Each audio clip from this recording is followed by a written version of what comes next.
नमस्कार दोस्तों, I am Amit Wagde, clinical psychologist practising in Gondia since last 10 years.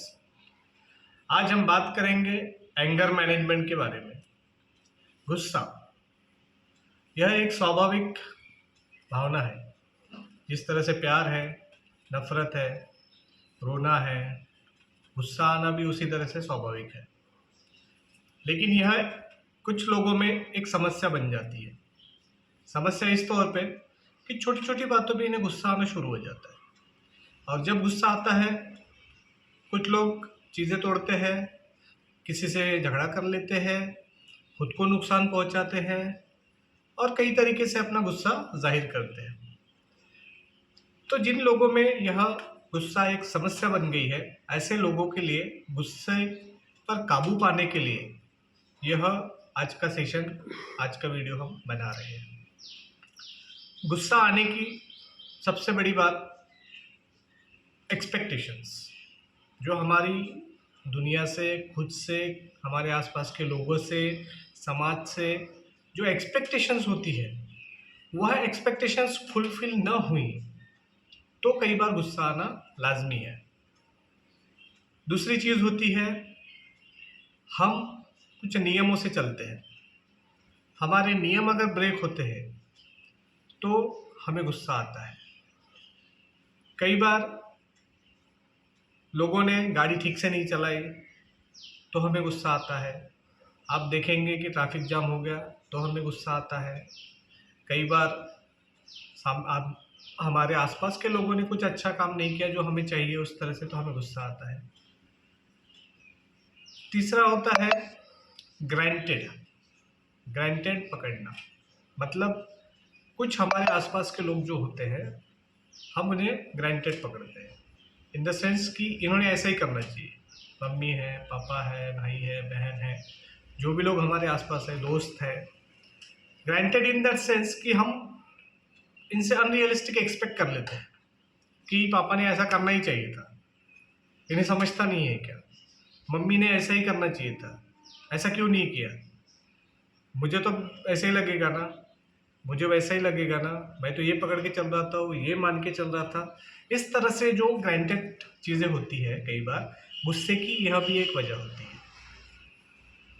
अगर गुस्सा हद से ज़्यादा बढ़ जाता है और आपके गुस्से की वजह से आसपास के लोग परेशान हैं, आप खुद परेशान हैं और आप इससे सुधारना चाहते हैं, बाहर निकालना चाहते हैं, तो आपको कुछ चीज़ें एट एक्चुअल सिचुएशन में कर सकते हैं। जैसे कि जब आपको गुस्सा आता है तो आप वहाँ से उठ के पानी पी सकते हैं, डिस्ट्रैक्शन कर सकते हैं, जैसे कि डिस्ट्रैक्ट हो जाना, सिचुएशन से निकल जाना।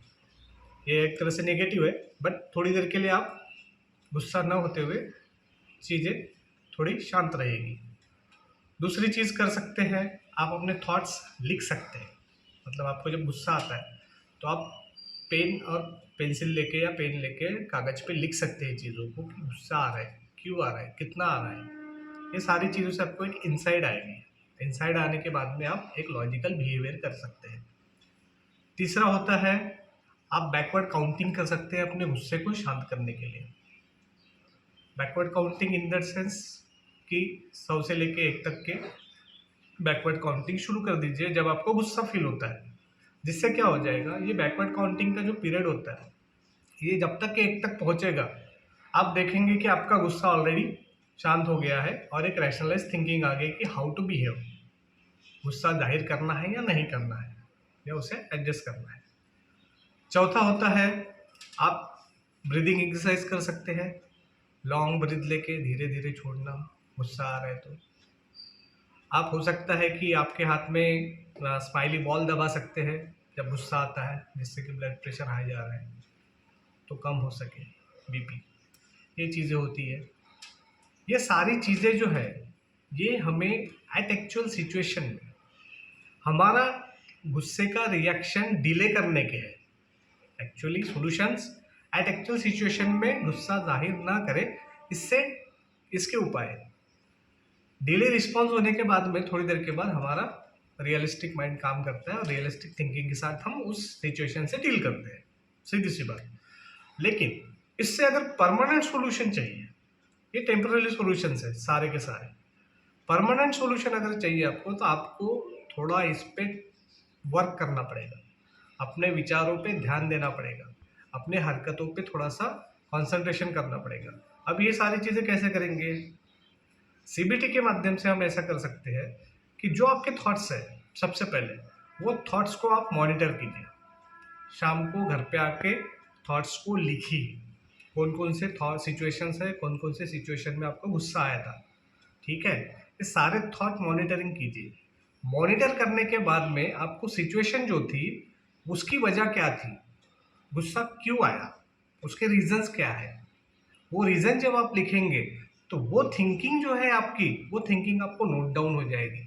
कई बार हमारे एक्सपेक्टेशंस हो सकती है, हमारे किसी को ग्रांटेड मान के चलना, या हमारे नियम हो गए, या मैं ऐसा ही हूँ, मुझे ऐसा ही चाहिए, इस तरह की जो हमारी थॉट्स है, थिंकिंग है, इरेशनल थिंकिंग जो है, कई रियलिस्ट एक्सपेक्टेशन अनरियलिस्टिक भी हो सकते हैं उसमें।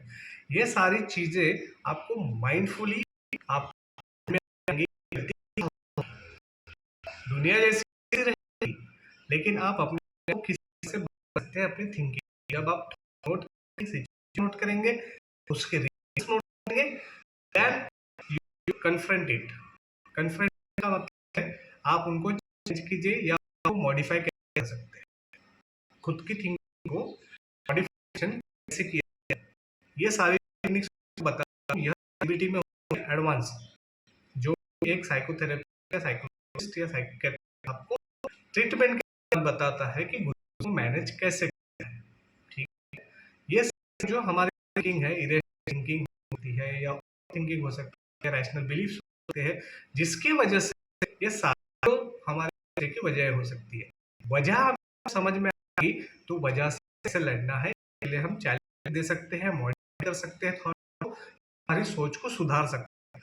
इससे आप देखेंगे कि इसके विपरीत जब करेंगे कि उस तरह की सिचुएशन होती है और आप थॉट रैशनलाइज किया या उसको सिंपल किया, इस तरह से आप जब राइट एक्चुअल सिचुएशन में थिंक करेंगे, आप देखिए कि उस सिचुएशन में गुस्सा बिल्कुल नहीं आए, और आप धीरे धीरे इसके इस करने से आपका एंगर कई हद तक हो जाएगा और नॉर्मल लेवल पे आप आ जाएंगे, परेशानियां कम हो जाएंगी, आपका मैनेज हो जाएगा। आप ये देखिए कि हम सिचुएशन में कर सकते हैं, किस थॉट को कैसे मॉडिफाई कर सकते हैं, तो एंगर मैनेजमेंट हो जाएगा।